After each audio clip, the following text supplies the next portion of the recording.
just get turned on here. Yeah. Hello. Good to see you, T. You can hear me? Yeah, very good. Well, it's good to be with you, my wife and I, and Lorraine. Lorraine is our operational administrator. Now, she's the one on the right side. Yeah, yeah. So people go up to her all the time and think she's my wife, but she's our operational. My wife is right there. And Glenn and I have a commonality in our lives. We both marry Bonnies. So I like to sing My Bonnie Lies Over the Ocean. Do you sing it to your wife? She from this? Oh, yeah. Yeah, that's right. Well, it is good to be with you. Thank you for inviting AGORA Network Ministries to be with you. My wife and I, Lorraine, have the joy of traveling many miles to be with churches on Sundays to share about what God is doing and what God can do in your life and in your heart and soul. A lot of talk today about the soul, and I'm glad because that's what I want to talk about. Our soul, your soul, my soul. Before I begin, just to let you know, about 7 years ago, I had a medical crisis in my life. I had what's called a stroke, and I was 53 years old. And I survived the stroke, as you can tell. I'm here today. But the stroke left me with aphasia, which means there's a disconnect from the speech area in my brain to my voice. And so I used to speak very different than I am speaking now. I remember after the stroke, when the stroke happened to me, I couldn't speak at all. And that's not uncommon with people that have strokes. They lose their speech for a little while, but many get them back. But for me, because where the stroke happened, it was very difficult. I had to learn to speak again. I had to learn my ABCs. I had to learn how to form words. And so I'm glad I probably got 95% of my speech back. But it's different. So as I was learning to speak, and I'm sharing this because some of you might come up later and ask me where I'm from. Because many people, I remember just after the stroke, we were in a restaurant, my wife and I, and she said to me, now you have to practice speaking, because I was able to speak a little bit, but not well. And so she said, when the server comes over, you ask her, you tell her what we want. And so I said, no. She said, yes. I said, no. She said, yes. She won. So the server came over, and so I gulped, and I told her what we wanted. And without missing a beat, she spoke French back to me. And I said to her in my broken language, I said, I don't speak French. She thought she recognized a French accent, yeah? But there wasn't a French accent. It was the stroke. Then she asked me what nationality I was, and I told her that I had a stroke. So we laughed a little bit, but she didn't talk to me the rest of the meal, that server. I think I embarrassed her or something. So you know, I'm not from Quebec, even though I love Quebec, a part of our country. My wife and I are from Nova Scotia, Cape Breton Island. Have you been there? Yeah, we have our own dialect and our own language, so to speak. But anyways, again, it's good to be with you. How many here have a brain? A brain. Okay, how many use it? I asked you that question because I know it's silly, but we all have brains, which mean that we all can think. And we all can feel emotions, and we all can make decisions, and we all can go through certain behaviors in our lives. I share that with you because everybody here has mental health. You have mental health. It can be good today. It can be very bad today. But some of you here today might have a mental illness, like me. I am a stroke survivor, but also I suffer and live with a mental illness. I was clinically diagnosed by a doctor. And I want to share that a little bit of that story with you. But when I start today, I want to just lay some biblical foundation for you. So I want you to go to one of the books that you very rarely go to in the New Testament. It's 3 John. 3 John. I'm going to read from the Bible that is in your pew, the ESV. And 3 John, I want to start with verse 1. 3 John is only one chapter, and it says in verse 1, "The elder to the beloved Gaius, whom I love in the truth." Now, John is writing this letter to a great friend, and he says, "I love you in the truth. Beloved, I pray that all may go well with you." Now, that's a good prayer, isn't it?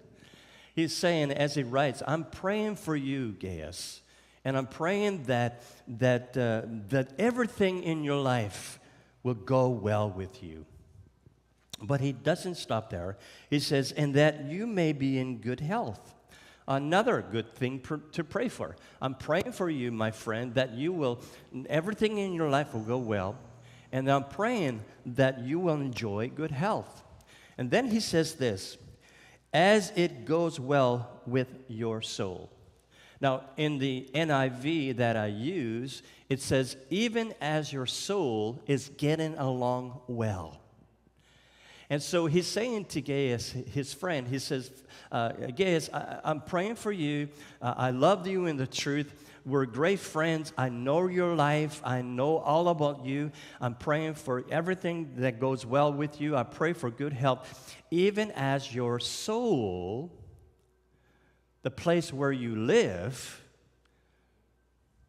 is healthy and is going well." God has created us, body, soul, and spirit, hasn't He? He has. The body is this thing that we are born with. Look at my body. It's falling apart.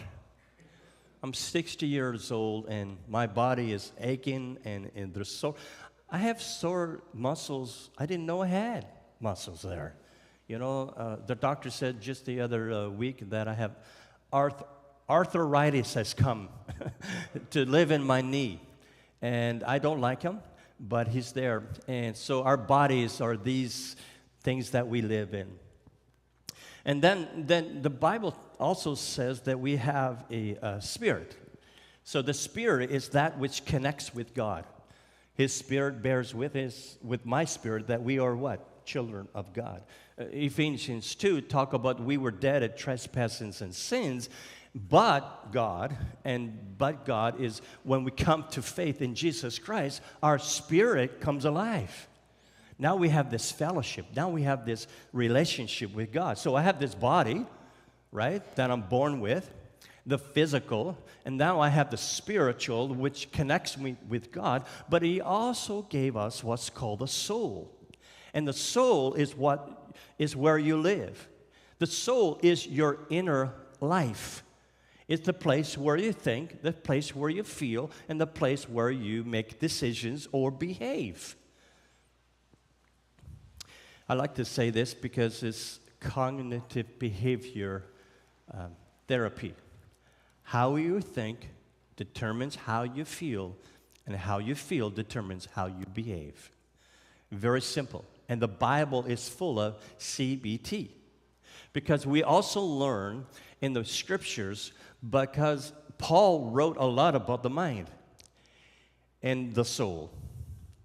And he says in Colossians chapter 3, he says this, set your heart on things above. What's the heart? The affections. And then he says, and also set your mind, the place where you think, on things what? Above. So he talks about the mind, keeping your mind fixed on Jesus, the author and finisher of our faith. But he also says in Romans chapter 12, he instructs the believers to what? Make sure your mind is being what? Renewed. And the context there is, or the principle is, not just being renewed today, but every day, being always renewed. Always renewed. Your mind. Because as your mind goes your soul. So let me ask you this question. What are you thinking about these days? Because what you're thinking about will affect your soul, will affect your fear zone, will affect your worry zone, will affect the things that might be negative that you think about. Come with me to 1 Thessalonians chapter 5.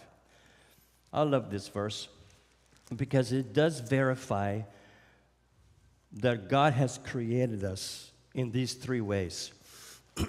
In chapter 5, it says this in verse, let's look at verse 23, a great verse, 1 Thessalonians chapter 5, verse 23. It says this, now may the God of peace himself, God of what? Turmoil?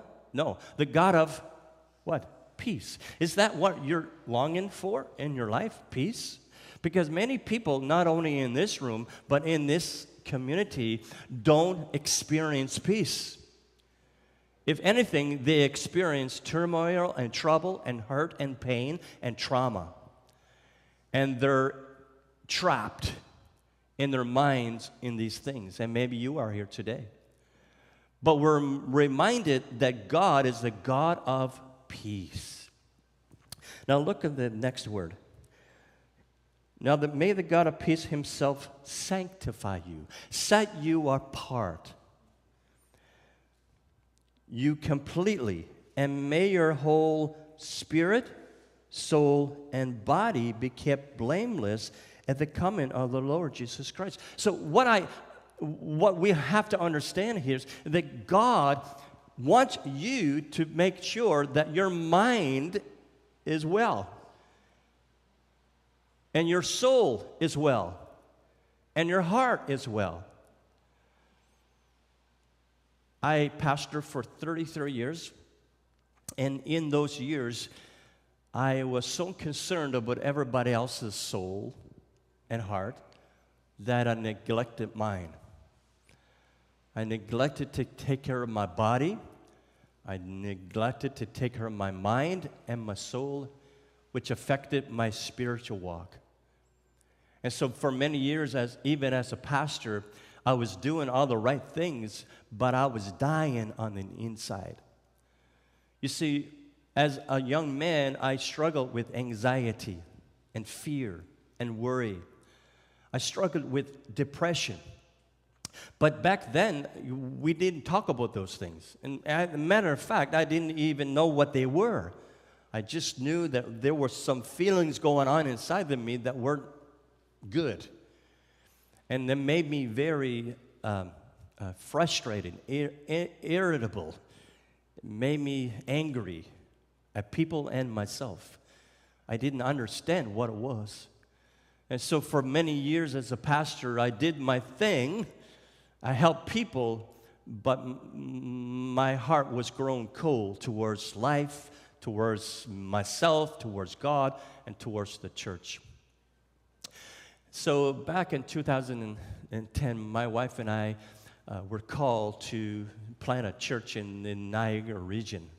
I was pastoring on staff at a church in Hamilton, a larger church, and I was really burnt out. But I thought, let's take this church plant because, you know, the grass is greener always on the other side. And so I thought, I'm struggling. I don't want to tell anybody I'm struggling. And maybe if we go and do something differently, I'll be okay.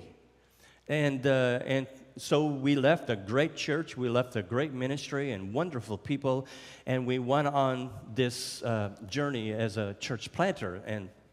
And for the first couple of years, things were going well. God was doing amazing stuff. And it was like Christmas every Sunday morning going to this church plant.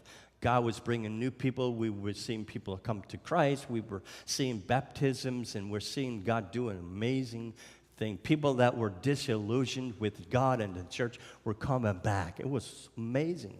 But again, I didn't learn the lessons from the 33 years. I didn't learn to take care of myself. So I was burdened, and I was had all of this baggage in this bag. Depression, anxiety, fear, inferior thinking, all of those things. I'm a loser, I'm no good, all of this stuff in this bag, and I was carrying it from place to place, and I didn't deal with it. And so in 2015, I couldn't do it anymore, and so I resigned from the church plant. And that's a story in itself. But for 2 years, I kind of wandered in the wilderness. So, sometimes wandering in the wilderness is not a bad thing, right? Because it can lead you to something better. But for me, the wilderness got me farther and farther away from God and the church and the people of God. And I became very bitter and very angry at God. And so I began to turn my back on the things that I knew were true about God and His Word and the church. I began to hate the church. I really did. But God has a way to get our attention, doesn't He? Now, let me just recap. I'm broken. I've been broken as a person for many years. I've been broken with anxiety and depression and fear and worry and irritable and frustrated and angry and bitter. And here I am wondering what's going to happen, In 2017, on July 7th, the stroke happened to me. And so, again, God has a way to get our attention. I don't want to dwell on the stroke. It was ugly. And by the way, my wife and I wrote a book called The Beautiful Strokes of God, and which talks about our story. It talks about mental health and what it is and how to deal with it. And we have these books downstairs. And if you want to take one today, just, give us your credit card and we'll give you a book. But you can see on the table downstairs, we'd love to have you take one of these books. You read more of the story, but the beautiful strokes of God is this, that God turns ugliness into something beautiful if you allow Him to do that. So the stroke happened, and I remember that on the hospital bed that I didn't know if I was going to live or die or walk again because my right side was starting to get numb and paralyzed, but they gave me the TBA drug and busted the clot, and my side was coming back, but my voice didn't come back for a little while. And so anyway, to make a long story short, I remember saying this to God. So I'm in a crisis mode, physically and mentally and spiritually and relationally, in every way possible. I'm a mess. I'm lying on this bed and thinking, what now? I was scared. I didn't know what was going to happen. But I knew this. I knew that God was up to something. And I knew He was going to give me a second chance. And I remember saying this in my mind. I said, God, if you don't restore my body, please restore my soul. That inner world, my inner life, please restore it. And He began to do that over time. I want you to come with me now to Romans. Are you still with me? Yeah, okay, Romans chapter 12. I want to share this. Romans chapter 8. I want to share this because this is a very important verse for us. We read it all the time, and we know it as believers. But Romans 8, it says this in the last, where is it now?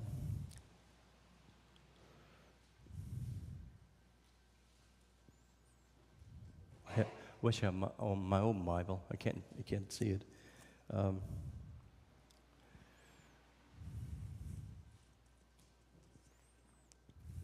Is it Romans 8? Yeah.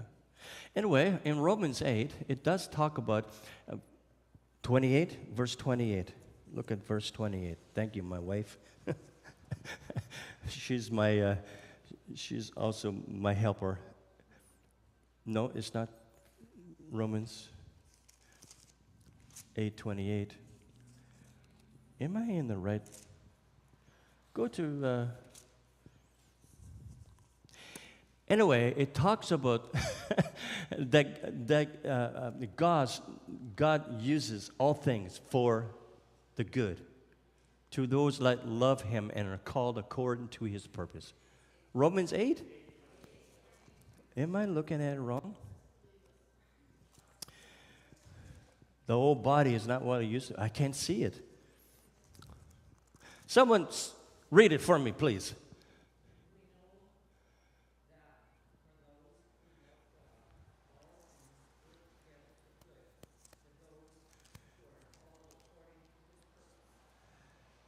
Yeah.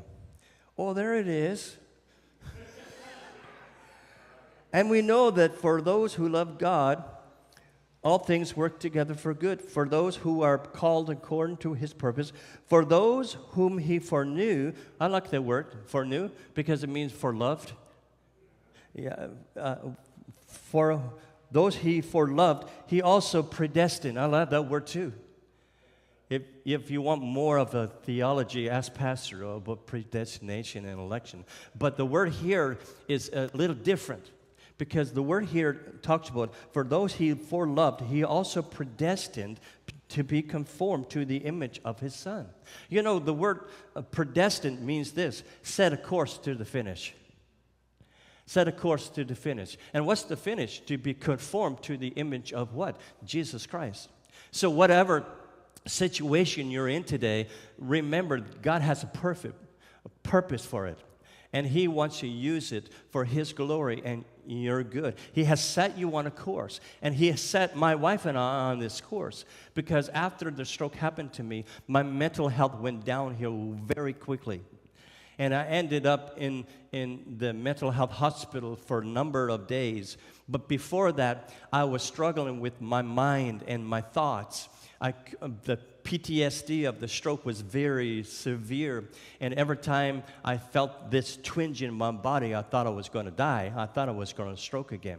And so for 14 days, I didn't eat, I didn't sleep, I couldn't do anything. I was on the floor, I was in the bathroom, I was sick, and it got worse and worse and worse, to the point where I said to my wife, if this is my new normal, I don't want to live. And I was thinking about suicide. I was thinking about how to take my life, because being with Jesus was better than going through this torment in my mind and in my soul. Anyway, so to make a long story short, we got to the hospital, and I said to my wife, please advocate for me, because they're going to check me out, as a doctor will check me out, and he might say, you're okay, and go home. And I couldn't go home because I knew the alternative was real and was something that I was thinking about, taking my own life. And so the doctor did all of these tests for hours and come back and said to me, you're okay, go home. But he was looking at things he wasn't considering my mind, and my brain was sick. And so I did what any grown man would do. I looked and cried like a baby. And he called a crisis nurse down, and she took one look and got a psychiatrist to come down. And she brought me in the room, and as God would have it, she was a Christian psychiatrist. And she began to speak the love of Jesus into my life again. And she wanted to know my story. And then she rehearsed my story back. And I began to heal somewhat in that hospital room. But I lost hope. And people that are struggling with mental health issues and illness, many of them are hanging on to hope, or trying to find hope, or don't have hope anymore. And many believers are the same way. You might be here today and people ask you the question, how are you? And you will say what? I'm fine. But you're not fine.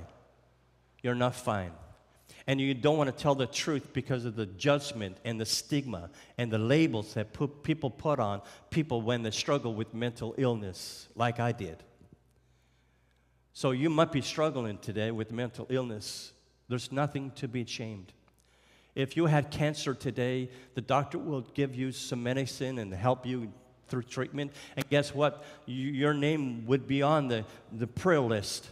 Let's pray for Bobby or Bertha. They have cancer. You might have a broken arm. What do? You go to the doctor, and right?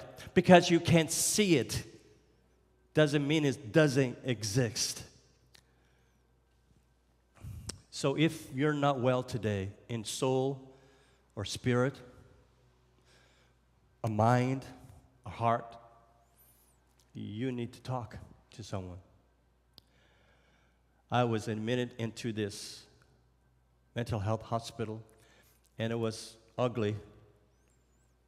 Many people that were in that room with me tried to take their lives, or they stopped their medication. By the way, God can heal, right? Like that. And He does. And there's sometimes He uses medical intervention to heal. And I am here today, and I'm on medication. You wouldn't want me here without medication. But I am, and I'm not ashamed of that, because I think it's something that if you have a good doctor and you have a good prescription and you follow through on the right medication prescribed, then you can find some healing as well. But that's not the only thing. It's one of many things that we can do.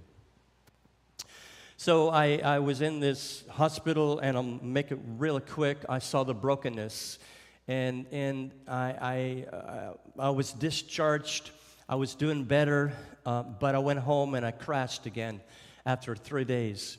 So I said to my wife, I don't know, I don't want to go down this road again. So maybe it is a spiritual, something spiritual. And by the way, I had people come and pray over me when I was in the worst state. I had people anoint me with oil. I had people try to cast demons out of me. I was in that bad of a state. And so I said, let's go to a church, a counselor, and see what they can do. So we went, and the church was awesome, and the guy was gracious, but he said this to me, and this is something that we have to be aware of. Don't tell people just pray more. Don't tell people just trust God more. Don't tell people just read your Bible more, because the assumption is that you're not. And my wife was praying for me. I was praying as I could. My wife was reading the Bible to me. And I was trusting God, because I said, God, you have to do something. I'm trusting you to heal me. So all of those things were happening in my life, but the assumption was that when He said, you're going to pray more, read your Bible more, and trust God more, and you'll be okay. And I wasn't. What do you do with that? Mine was clinical. I want to close with this. So for many years, I struggled with this clinical depression. I didn't know what it was. And I had a hard time, even as a pastor, to really grow in my spirit with God. You see, when you're not well in your mind, it's going to be very hard to follow and walk with Jesus as you should. At the core of the matter is discipleship. Discipleship. Knowing God, knowing Him, putting your hope in and trust in God.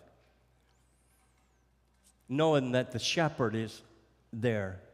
By the way, when Pastor read that psalm to us, the word downcast is an interesting word. Because when the shepherd would go and find the sheep that was lost, many times the sheep was in a rut, in a hole, probably 4 legs up. And he couldn't get out. He couldn't move because he was in this rut, and he was locked, trapped in this little hole. And 4 legs. Can you see the sheep? and his 4 legs. Now, when I sit on my legs, I stand up and I can't feel them anymore because the blood, right? I cut off the circulation. In these sheep's legs, the circulation, the blood is draining from their legs. And so what the shepherd has to do when he finds the sheep is downcast. So he has to turn the sheep over and rub the sheep's paws and legs to get the circulation back in. And then he has to turn the sheep over. If the sheep falls down again, he has to do it. And when the sheep stands up again, the shepherd knows the sheep will be okay when the sheep begins to feed again. He's no longer downcast, but he's upcast. And that's a word. You see, people that struggle with mental illness and mental wellness, they have lost hope, some of them, in a real way. And they're downcast. They see no future. They see no hope. But the shepherd wants to lift you up your eyes so you see the future. And that is very hopeful and very bright. And it's beautiful. It's wonderful. Even though we walk through the valley of the shadow of death, the shepherd is there. Our ministry is to help churches just like yours with resources, mental health resources, supports, seminars, workshops. We have some therapists that we work with that we can direct people to if they need one-on-one help. Our ministry is to come alongside the church to help you navigate through the mental health stigma and the mental health conversation by providing these resources for you. So if you're here today and you need help, talk to your pastor, talk to a leader, talk to us. We have some information downstairs. And what I want you to do, number one, I want you to buy a book. If you walk out here and you don't have a book in your hand, I'm going to travel to your house. No, I'm just teasing. But our book is down there, and I think we'll give you more. This little card, this little light of mine, this card, there's our ministry card. Take one of these. It'll get you to our website. But if you have a smartphone, how many have a smartphone here? Okay. Many of you have the dumb phone, right? So the smartphone, if you have a smartphone, if you want to be a subscriber to our ministry and understand more of what's going on, you want the monthly newsletter, you can scan that QR code there, and it will take you to a place on our website where you can tell us who you are, and we'll get a hold of you. If you want to write, instead of using the smartphone, if you want to write and request some information, please do that. We have these downstairs. You can connect with us. We have this brochure that tells you more about our ministry, and then we have an academy. If you want to do a course or a seminar or a workshop, we have many of these courses online and in person that we can come and do for you. Hey, folks, it's been great to be here today. And I want you to know this, that I'm not fully healed, nor are you. And you'll never be fully healed until one day you step into the throne of God for real. And you see Jesus. And no more crying, no more death, no more sickness, no more mental health, nothing. You'll be perfect. You'll be fully healed because this is what Jesus does. Thank you.